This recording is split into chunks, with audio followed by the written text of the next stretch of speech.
مطلب صحیح عبارت فقها در مورد اذا صح الحديث فهو مذهبی. Ondan sonra ilerlekem umumen ekser fukahalardan hatta şu 4 mezhebin fukahalarından sabit hadise bir usullarına aydıptırlar. İza sahhal hadis fehuve mezhebi deyiptir diye. İlerlekem her kim bir hadis sahihiyette şu men mezhebim deyiptir. İmam Azam şike aydıptır. Siz ne deyip sahih hadisin mukabilına İmam Azam rahmetullahi aleyhi kabul ettiği halbuki İmam Azam rahmetullahi aleyhi şike aydıptır deyip barakayım. Sizin ve senin emsalında Müslümandan şu hukum bizim mantıkamızda şey iddia var.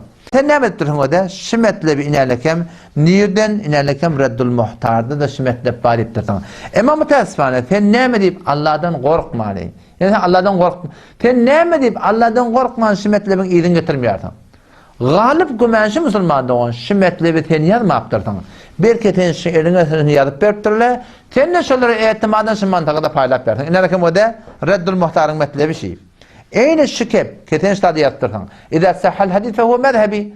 İmam Azam rahmetullahi aleyhi aydıptır. Fukahalar başı Bukhari aydıptır. Hadis sahihiyette biz şu hadis sahihiyye tabi.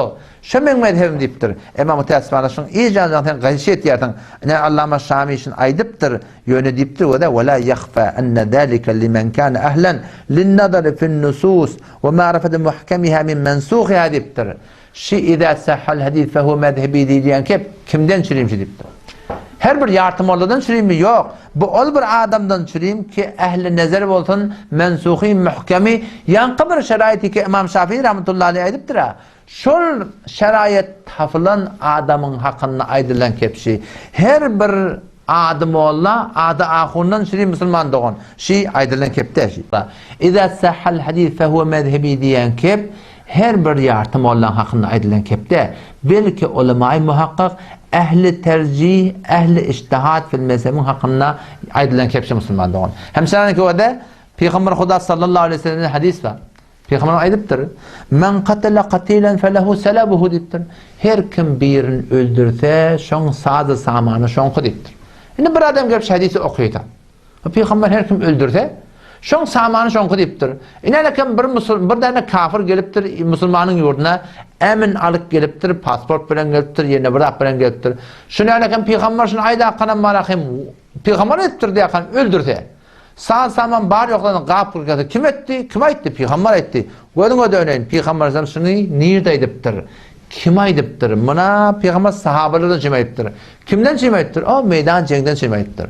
Her kim öldürse şon sazı zamanı şonki Peygamber Huda sallallahu aleyhi ve sellem şunu meydanı cengde kafirle bilen karşı duran vaktin şuna aydıptır.